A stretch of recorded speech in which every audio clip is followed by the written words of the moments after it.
আরে রাধা, তুমিও এসো, কৃষ্ণর অভিষেক করো।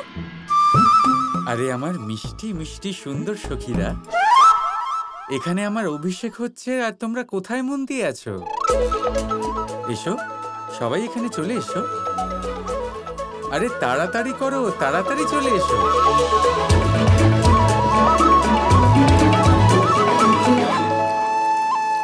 আচ্ছা, এখানেও একটু ঢালো।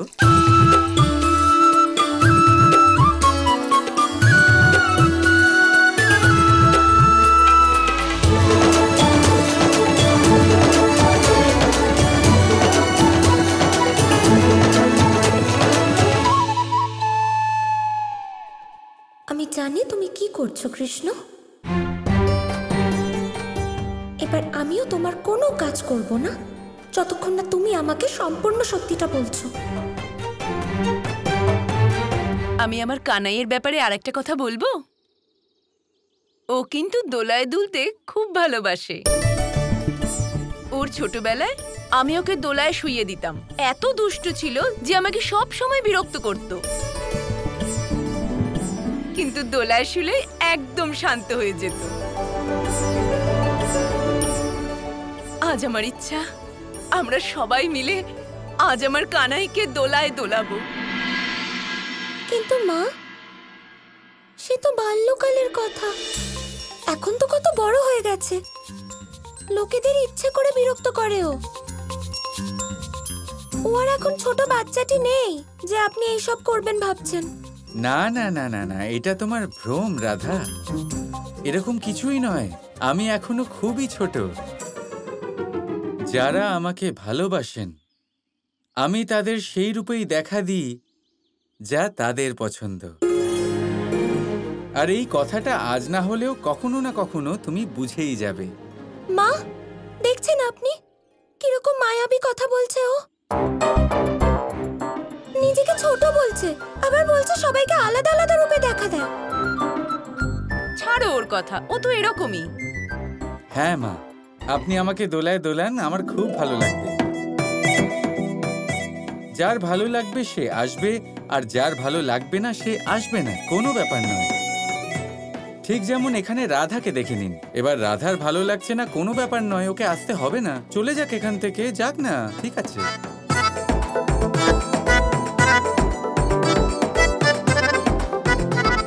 হ্যাঁ হ্যাঁ, চলেই যাচ্ছি, সেটাই ভালো হবে।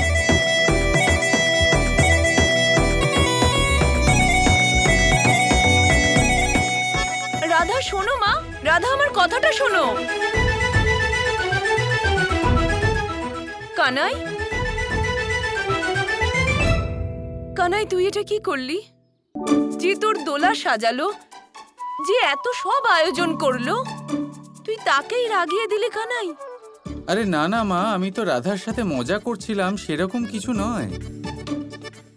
আর আপনি চিন্তা করবেন না, রাধা আমাকে অবশ্যই দোলায় দোলাবে।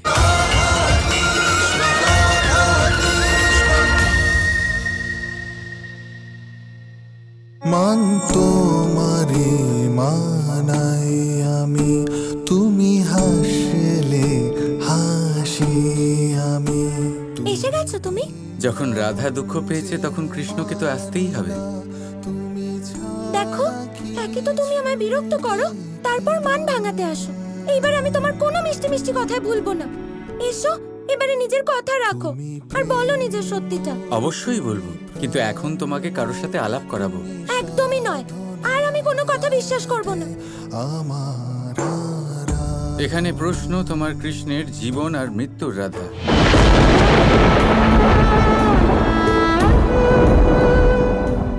জীবন আর মৃত্যু, এটা তুমি কি বলছো কৃষ্ণ? সত্যি বলছি। আচ্ছা তাহলে বলো, কার সাথে দেখা করাবে? কে সে যার জন্য তোমার জীবন সংকটে পড়েছে? কৃষ্ণ!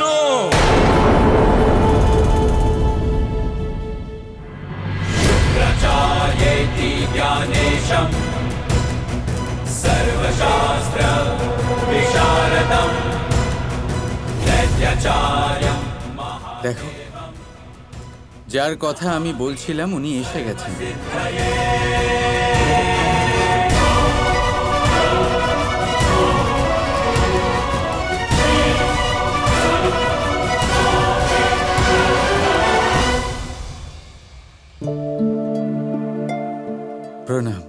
কৃষ্ণ, তোমার কি মনে হয় যে ছলনা করে তুমি শুক্রাচার্যের থেকে বেঁচে যাবে?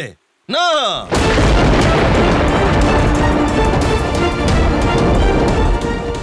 শুক্রাচার্য, আপনি কে ঋষিবর?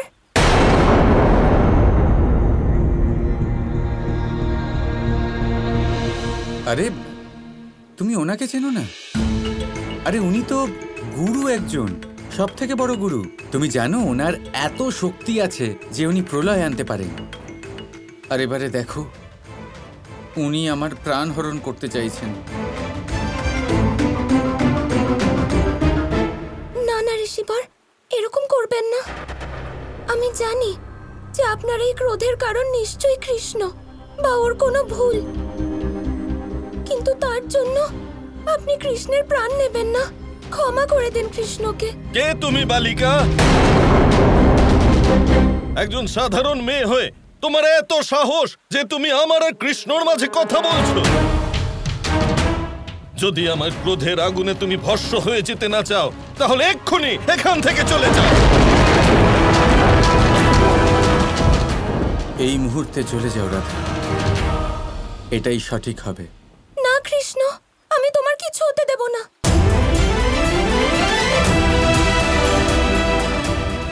ঋষিবর, আপনি কৃষ্ণকে কিছু করতে পারেন না। কৃপা করে আমার মিনতি স্বীকার করুন। মূর্খ কন্যা, যদি এই মুহূর্তে তুমি এখান থেকে না যাও, তাহলে কৃষ্ণের সাথে তোমার অবিনাশ নিশ্চিত।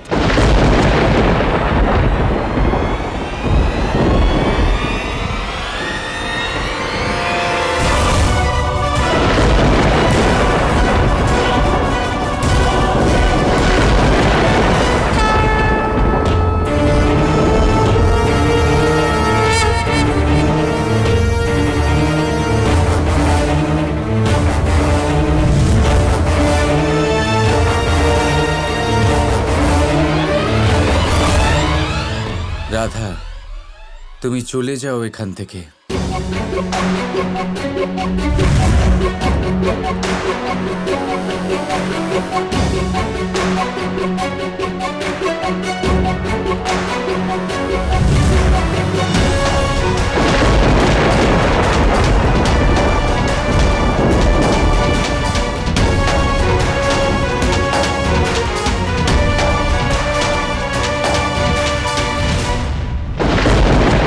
যখন কৃষ্ণের উপর সংকট আসে, তখন ওকে যে ছেড়ে চলে যায় সে রাধা নয়।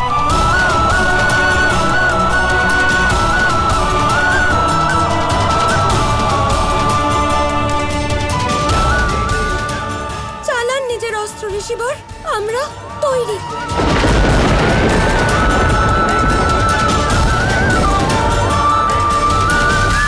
রাধা,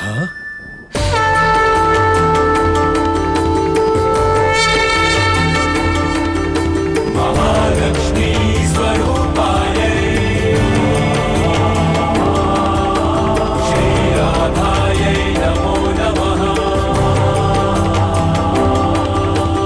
अष्टलक्ष्मी स्वरूपायै नमस्ते पुनस्ते नमः।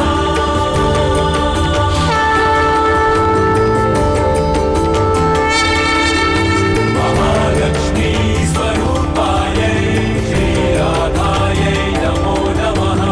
अष्टलक्ष्मी स्वरूपायै नमस्ते पुनस्ते नमः। ভগিনী লক্ষ্মী, তুমি नमस्ते पुनस्ते नमः।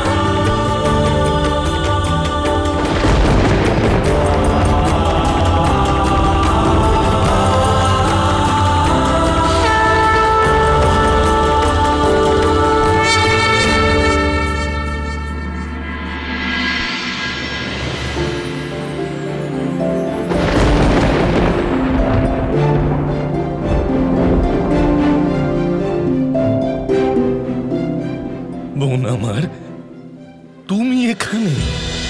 রাধা কৃষ্ণ কৃষ্ণ কৃষ্ণ কৃষ্ণ